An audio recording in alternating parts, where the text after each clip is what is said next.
Ăn bom mà mù rồi mà vẫn lên. Sợ nhờ, liều.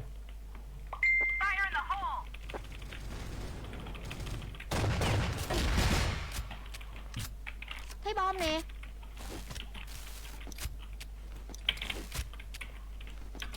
Khói nè. Ném nhầm rồi.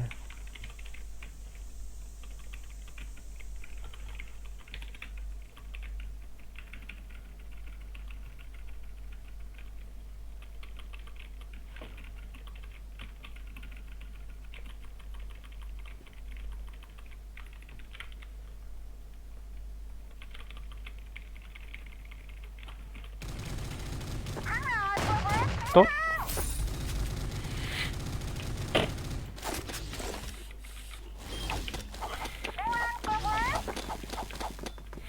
Theo tôi nào.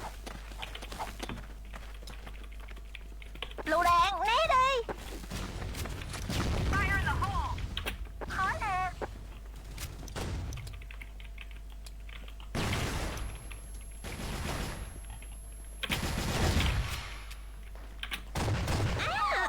Bắn gì để mít nó vào vậy?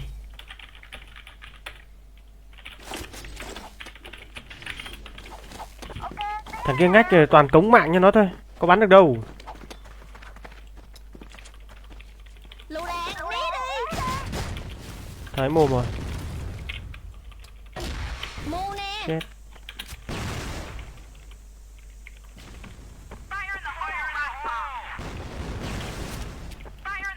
Khói nè.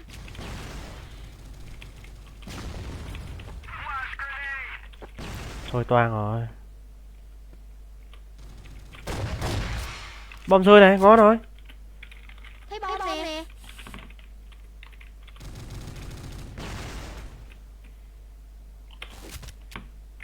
Bom ở đây nè.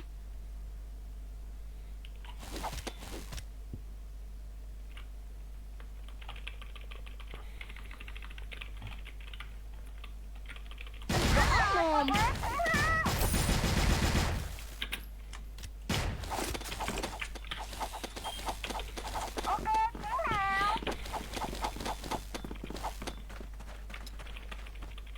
Lựu đạn, né đi.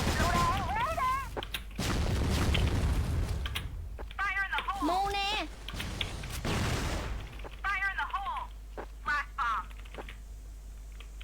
Ăn cớt rồi.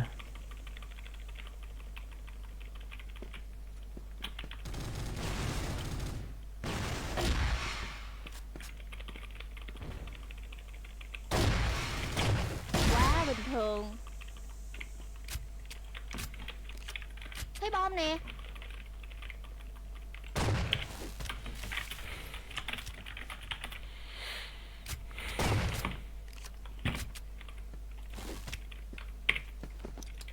Khói nè.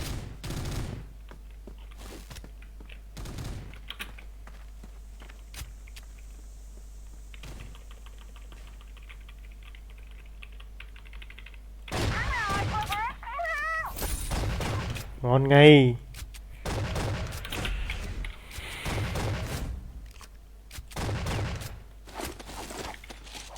Hàng nè.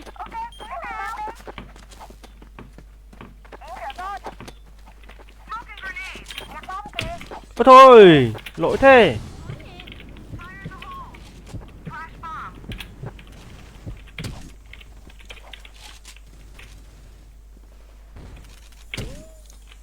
Lựu đạn nè, né đi.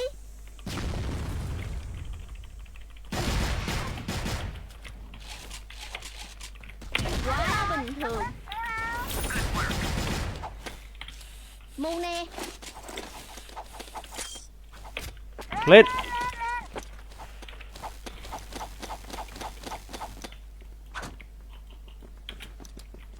Khói nè.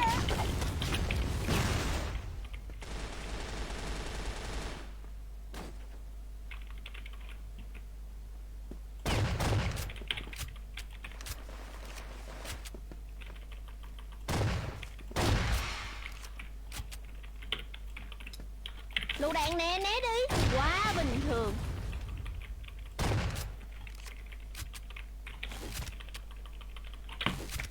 Đã rõ.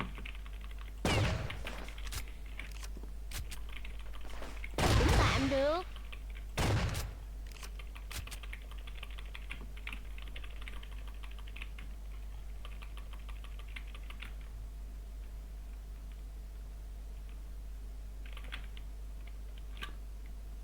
Thằng trong A rồi.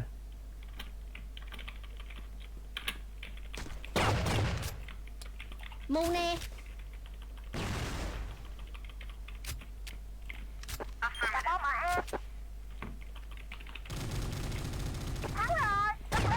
Tốt. Quá đỉnh. Lên nhạc.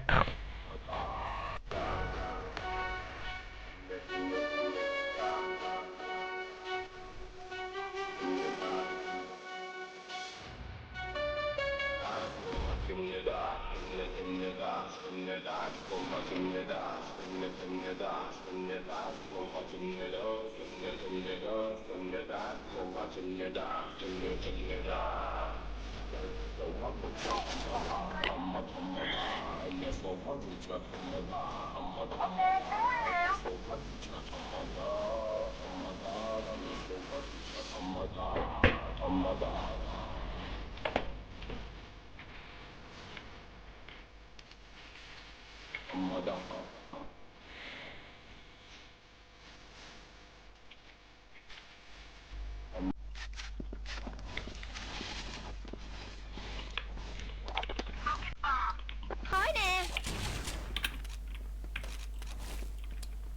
Mu nè.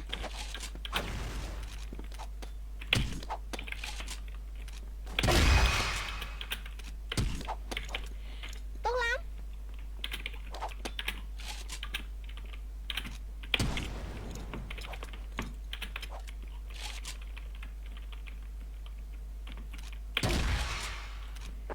Cái bom nè. Lựu đạn, né đi. Bom ở đây nè.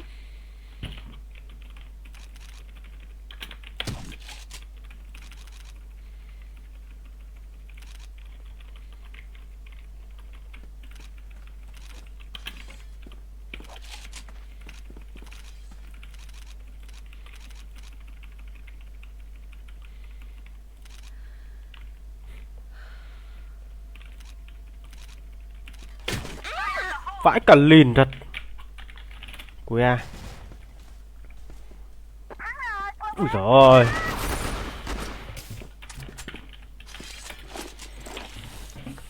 Thằng tốt. Cái thằng kia bắn G36 ghê vãi lìn. Quá bình thường. Bom ở đây nè.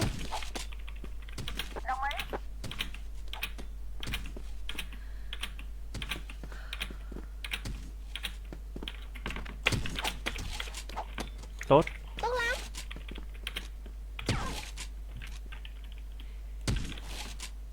Cười đều nó gái.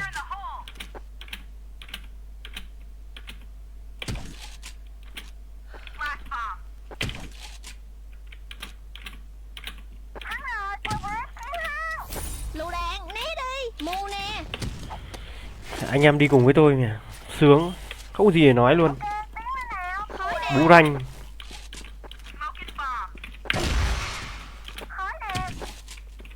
Quá bình thường.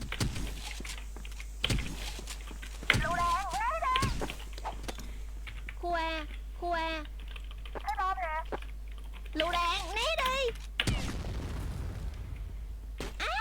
Cách đẻ. Sắt.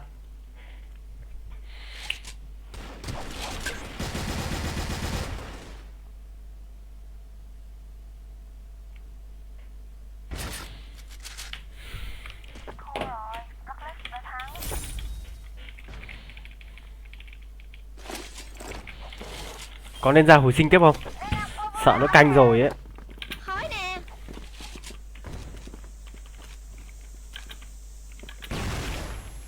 Té thôi.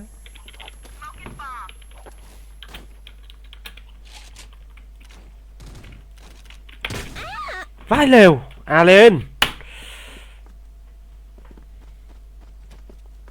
Bắn cái này thua rồi.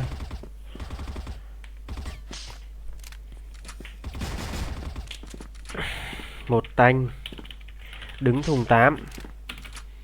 Nhìn cao mít xuống. Ôi, bom ở đây.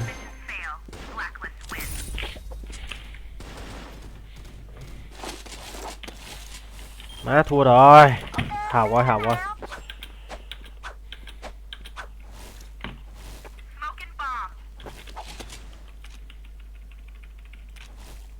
Khói nè.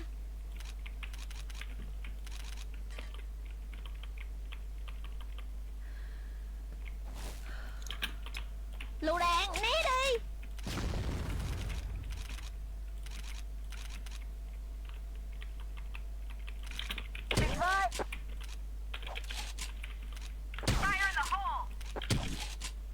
Có thằng Snip ấy, nó mè ấy. Cẩn thận, sau lưng. Đã đó.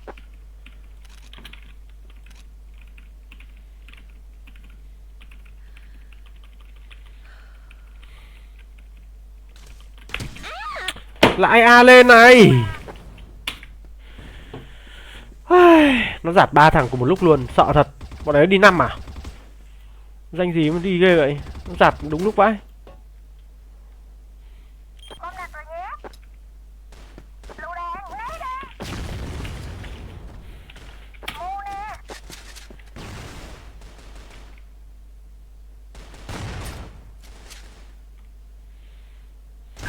Rồi, Douglas đã thắng.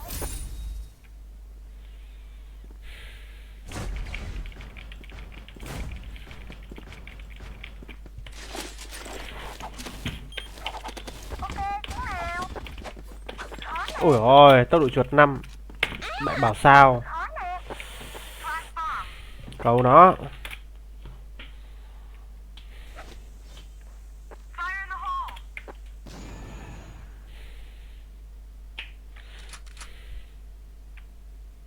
Lựu đạn nè.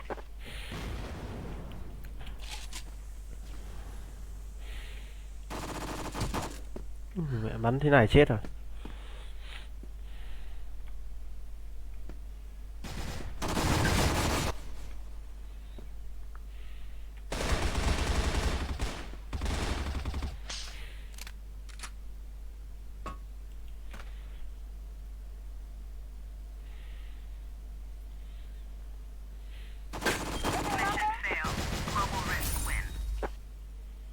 Thua sao?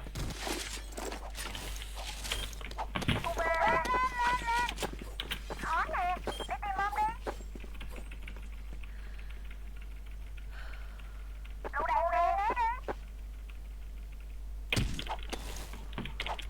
Chết rồi, hảo rồi. Khó nè. Nhặt bom kìa.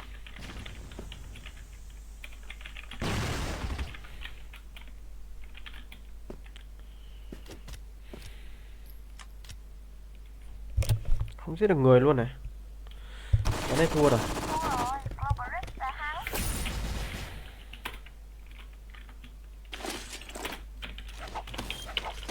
Ok, tiếng nào? Khó nè. Nhặt bom kìa.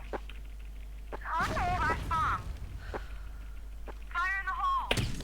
Ngu nè.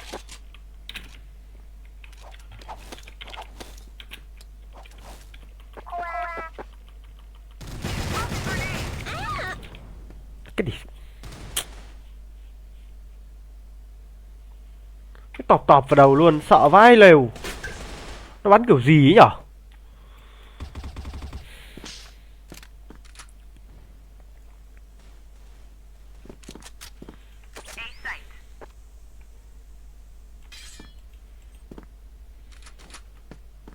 Tới hồi sinh mình rồi kìa.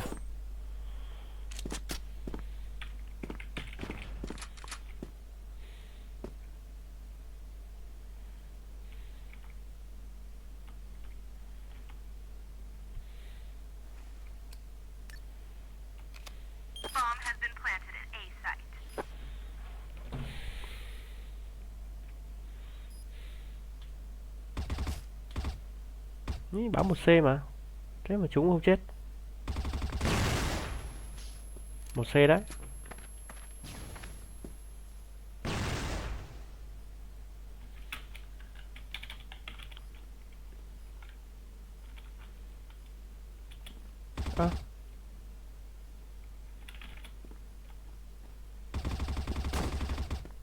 Sao thằng này bảo 1C mà nhở? Thằng nào bảo 1C vậy? Ô, ô, ô.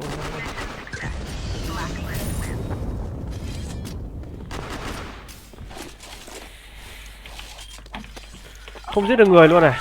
Mẹ, 6 mạng từ nãy đến giờ. Chết 4-5 mạng rồi. Lựu đạn nè, né đi. Khó nè. Smoking grenade.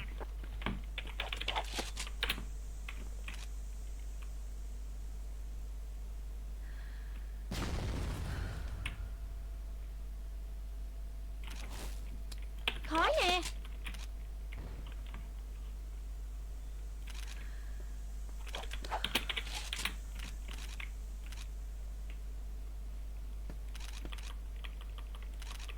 Không có Kawa luôn này. Núp rồi.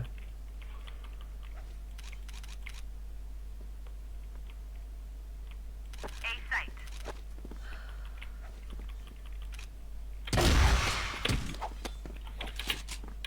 Flash bomb. Lựu đạn nè, né đi. Quá bình thường. Vãi cứt.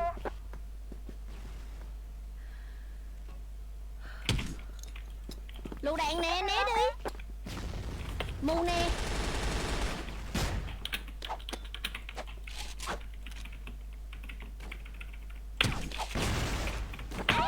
Vãi lều. Khó quá. 336 lấy được 5 điểm.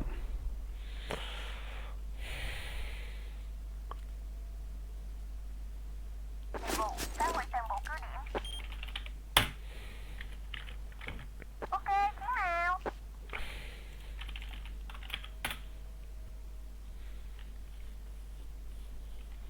Chả lẽ lại trả điểm tiếp sao?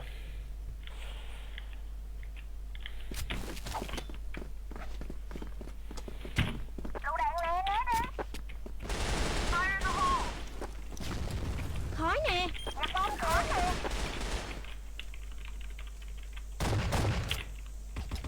Lựu đạn nè, né đi. Flash bomb.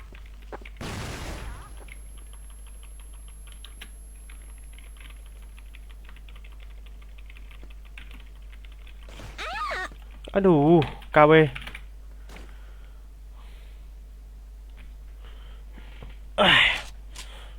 Nhặt bom kìa.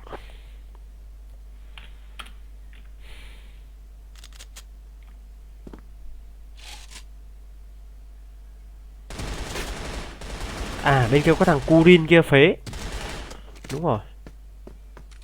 Chắc là bắn được.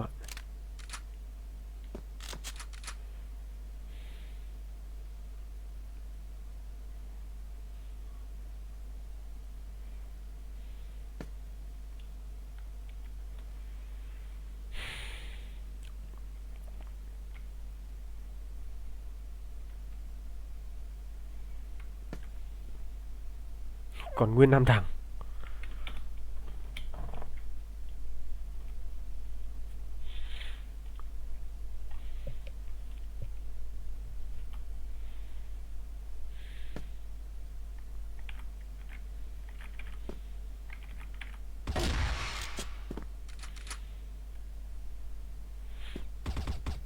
Ấy à. Fail. Global risk win.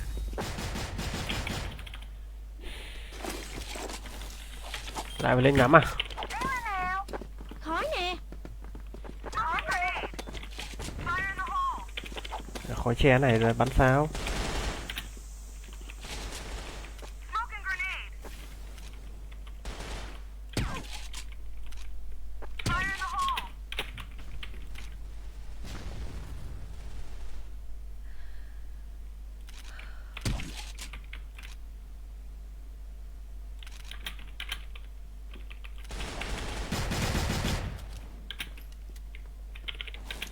A site.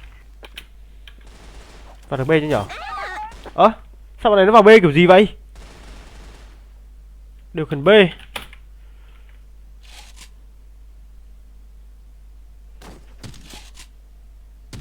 Khó vai trưởng à? Nó vào B kiểu gì nhỉ? Cứ tưởng clear rồi. Khói nè.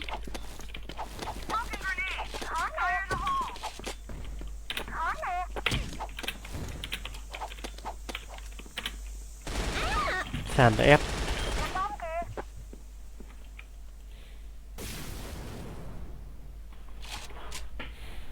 Trong sàn một.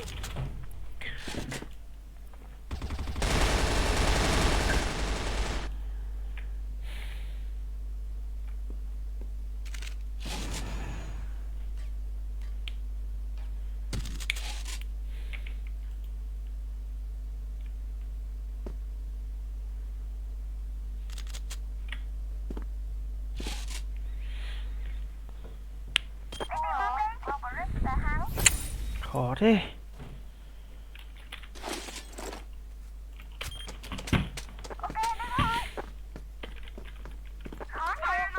Mù nè. Khó nè. Chịu. Không chiếm vị trí.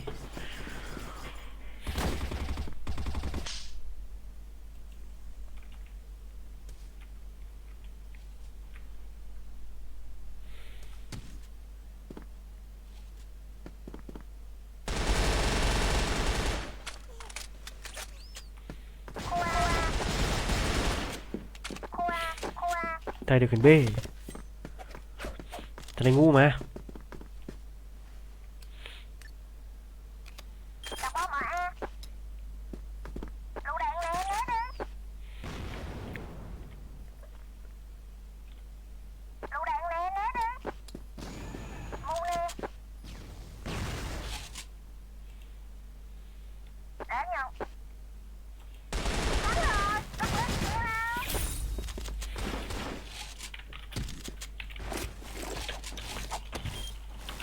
Ok, chiến nào.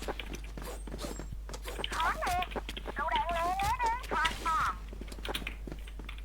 Mù nè. Địt mẹ vẫn kê ở đây à? Lì vãi. Thế biết thế cầm ngắm. Cao B.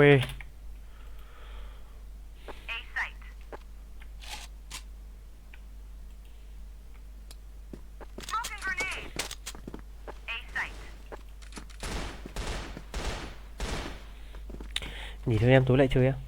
Chứ được 20 em anh ơi. Phải được 20 điểm nó mới nghỉ chứ. Vừa lái thì có 5 điểm.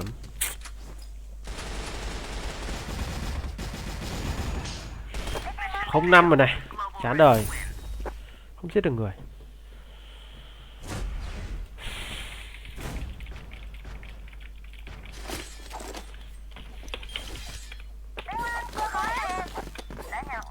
Khói nè. Lựu đạn né đi. Có bom dính à?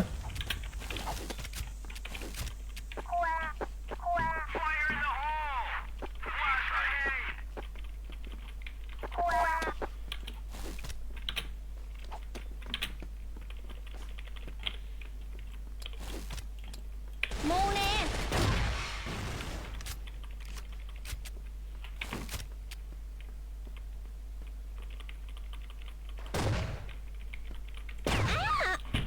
Bắn vãi đái nhở.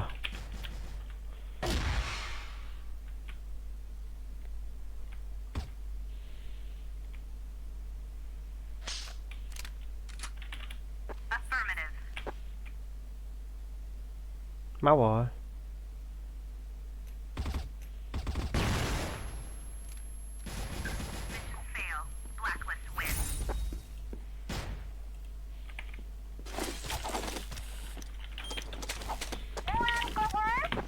Khói nè.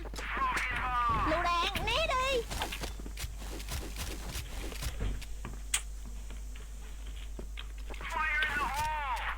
Lựu đạn né đi. Lại A hả?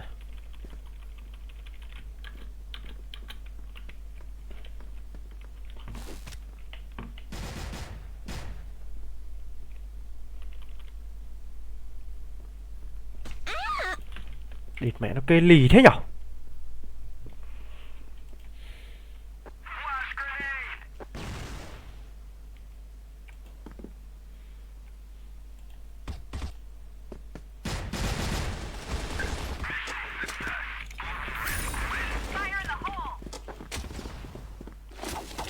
Vãi lìn thật.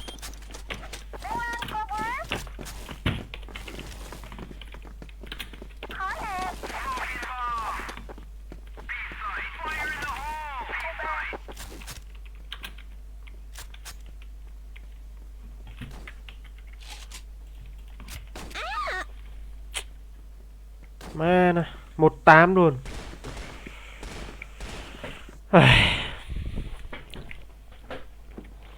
Bom đặt rồi nhé.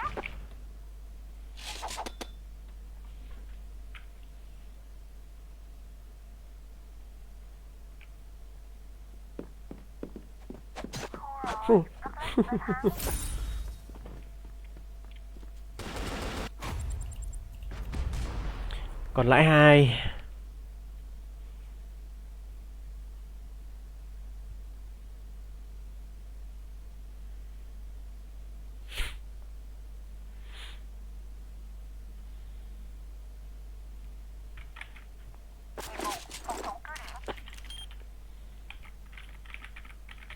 Ok, chiến nào.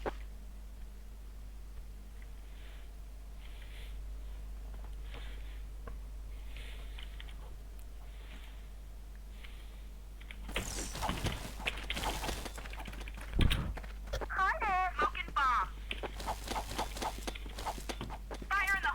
Khói nè. Hàm B này. Mu nè. Võ mồm.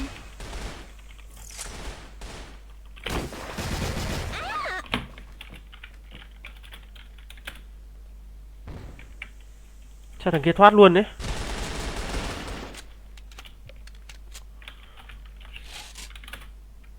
Vào cái thoát.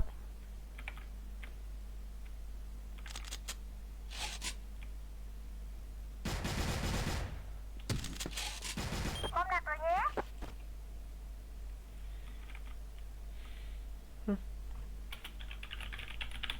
Gặp phá game rồi.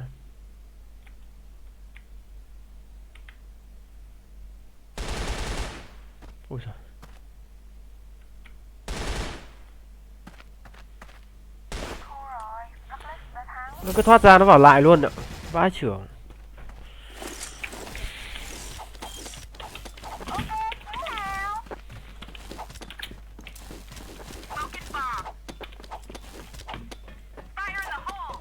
Khói nè.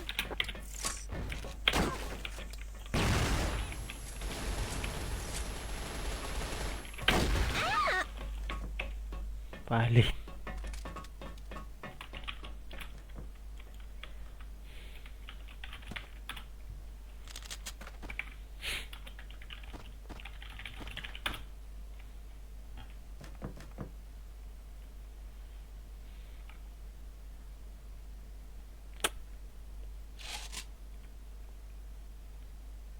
Bom đặt rồi nhé.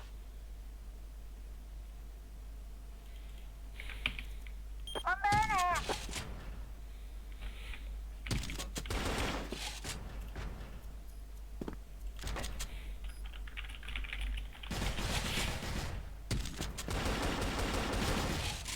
Thua rồi. Douglas đã thắng.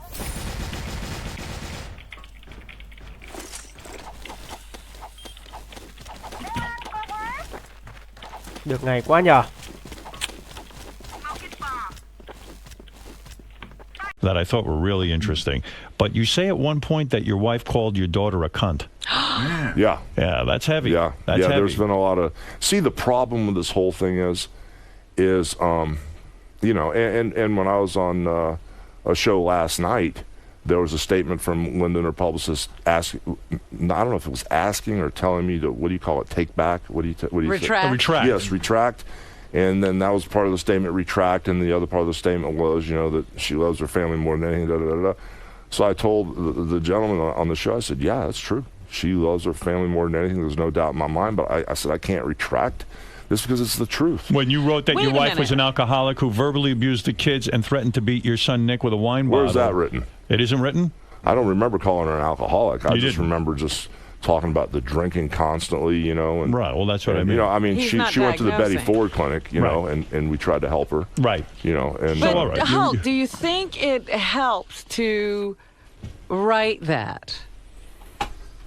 yeah, because I went through a situation that I was on top of the world. I lost in a short amount of time. I lost everything. I lost my family. I lost, you know, and not that it really matters, but on a financial level, I get the carpet pulled out from under me. I get destroyed in a short amount of time. Matters. That Yeah, matters. and I went to this crazy place, and then everywhere I go, I see people losing their homes and they're losing their jobs, and Obama's talking all this game, how he's going to straighten everything out, and I still see people in trouble all over, and all of a sudden I go, oh my God, if I can pull the nose up on this thing and not blow my brains out and get a fresh start and be happy and start my life over.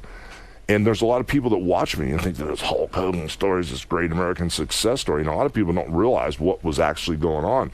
If I could tell people that no matter how bad it gets, don't give up. You got a decision. But I guess Robin's point, I'm Robin's just saying, point is with your wife, your ex-wife, if you start revealing all this stuff, isn't it just going to make her angrier, and then she's going to start in with the But accusations? also, I mean, if she called your daughter a cunt, right. it happened once. That was bad enough. Now, for everybody to know and everybody to read it, and But maybe the Hulk was backed into a corner. Nothing just happened once. Let me put it to you that way. Okay. And it was so dysfunctional that, I remember the first time I get the first fuck you, and it shocked me.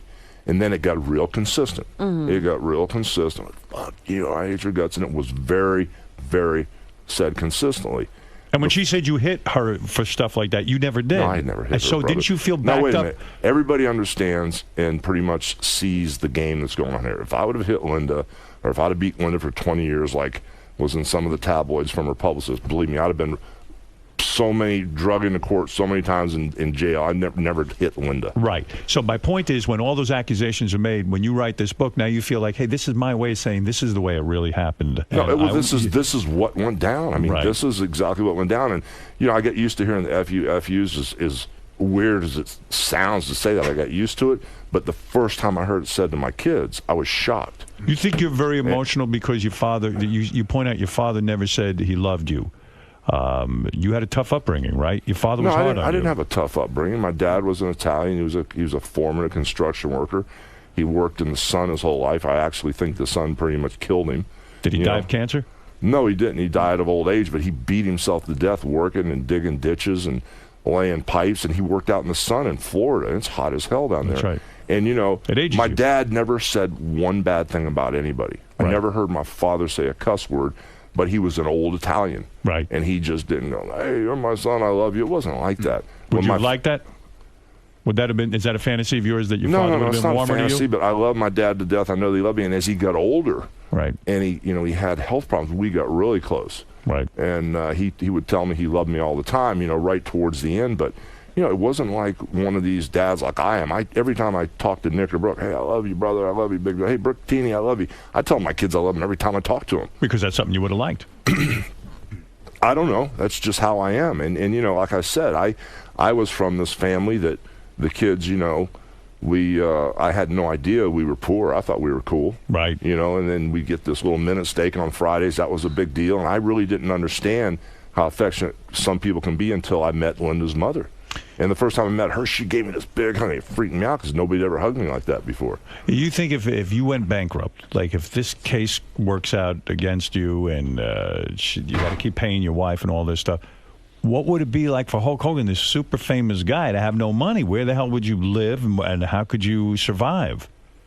Well, Would you be okay? I'm pretty resourceful, you know. I mean, you asked me about the wrestler, the movie. I mean, the movie, The Wrestler. Right. I mean, that's just one small percentage of where some wrestlers end up. Right. There's always ways to get back on your feet and generate revenue and stuff. I mean, times are tough and stuff, but brother, I'm not quitting. I'm just starting over. This is the second half of the game for It doesn't me. frighten you. No, I'm not. I don't live in fear of financially, being broke. That's not what this whole thing's all about. That's just dirty paper. I can make more of that. What about this whole thing about you wrote something about Vince McMahon in the book that I thought was really kind of interesting. And I don't know. I don't know the whole history of wrestling and everything, but some of this stuff seemed a little bit severe. Are you on good terms with him right now, Vince? I mean, we made an announcement yesterday that I was going to work for TNA Wrestling. I don't think he'd be too happy about that. What right happened now. there? I mean, you're one of his biggest superstars. You're going to go work for a different company than Vince's. Yeah, You're going yeah. up against him. Was that a scary decision to make? No. We've done this before. Guy's an old friend, though. He brought you back, the whole thing. Well, yeah, he brought me back, and it was his terms. And he'd been talking to me about hosting Monday Night Raw. He'd been talking to me about a licensing deal for me to license him my name, because I own Hulk Hogan, Hulkamania, Hulkster. And Right. I know he's a public company. He'd been talking about merchandise and kind of like the Babe Ruth of wrestling, and he had his opinion what should happen with my career. Right. But I had a different opinion, and I'm not ready to be put out to pasture. But I Right. think I can contribute a lot. I think, that wrestling it's a situation where there should be more than one choice for the audience and the talent. And Is he angry with you right now? Oh, I have no idea. Did he, when he came to you and said, "Come on, let's continue working"? Did you go to him and say, "Listen, I'm not signing with you. I'm going"? No. with a different It wasn't like that at all. We talked last year about me doing WrestleMania 25 Right. and wrestling John Cena, and I blew my back out, and I had to have 3 back surgeries since then. Wow. And then, we talked. We didn't talk, actually. He gave me a shout a couple weeks ago and left a very nice message about me hosting Monday Night Raw in Madison Square Garden. Right. But in my mind, and I don't mean to be a total egomaniac, which I guess I am as far as Hulk Hogan, I wanted something different. Because here's what it says. I just found it. Hulk knocked Sylvester Stallone flat on his face when he auditioned for Rocky III. Vince McMahon Sr. fired Hulk after he agreed to take a role in Rocky III. It seems to me that what you're saying is that every time you get a big break, there's a jealousy involved. No. Almost like brother, wrestling. Why would Vince fire you for getting a role? It was Vince's dad. Okay, but And why Vince's did he do dad, that? Vince's dad was a gracious, great person. I mean, he was the best. I mean, if you talk to anybody in the wrestling business, if you could work for Vince Sr., But why that would was he his highest- fire you for getting a break? What you don't understand, bro, is, that Rocky movie was filmed about 1979 or 80, Right. almost 30 years ago.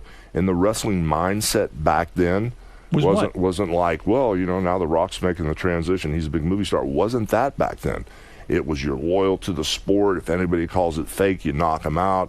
We don't use razor blades. It's not predetermined. There was a mindset there to protect the business back then. And at the end of the day, if you're a wrestler, that's what you are. They never have anybody. But They doesn't never it had make- anybody do the media crossover thing back but then. doesn't it make the business bigger? If you're a success and you're in the It movie does now, Rocky, but what you don't understand, I was already promised to another promoter. I see. All the promoters used to work together, and Vince Sr. had friends everywhere in Japan and Michael Bell in L.A., and there's a promoter down in Charlotte called Crockett. And Vince McMahon developed me. Vince Sr., he was going to send me away for a while because I'd been there for about a year and a half. He was going to send me to championship wrestling in Georgia and the Carolina wrestling, and then I'd funnel my way back. And he had already told his promoter that when Hulk Hogan gets done with his run up here, he'll be coming to Charlotte. Right. And that deal was already talked about. But before that happened, Sylvester Stallone called me and said, "Hey, how'd you like to play a part in a Rocky movie?" I'm like, hell yeah, I want to yeah, be in of the movie. course you do. But when I told Vince, he goes, "No, you're not going to do that. You're supposed to be down at Charlotte TV on such and such a date and start wrestling down there." I said, "No, Mr. McMahon, I want to do this movie." Sure. And he goes, "Well, if you go do the movie, you'll never work here again." Well, you see that as being a good guy. I see it a whole different way. No, I no, feel no. that's the No. problem with wrestling. It's run a little bit No. too much like, you know what, just because we gave you the break, we own No. you and fuck you. And No, that's got nothing to and, do with if what we're you talking cross about. us and you start to think you're too big, we'll get rid of you and we'll bring in another guy. That's agree. how I see it. I agree. I don't think it's all I such agree, a bed of but roses. that's not what we're talking about. It And I feels that totally way. agree with that. Right. But what we're talking about is Vince Sr., who was trying to calculate and plan my career. He had never had a wrestler do the media crossover thing. Right. He had never had one of his So main you're guys saying go it do was the movie. new ground to him, but Yeah, he did was- feel threatened by it. You can't deny that. Well, maybe felt he threatened. did, maybe Sure he didn't, but I think he planned on my career to go to all these other little wrestling areas and he then come planned back your to him. career without coming to you and saying, like, maybe you got better plans for your career. No, I just got lucky. I mean, Right. he was going to take care of Hulk Hogan and make me one of his major stars back in the day, but this break came along from Wow. the movie, and no one had ever done that before.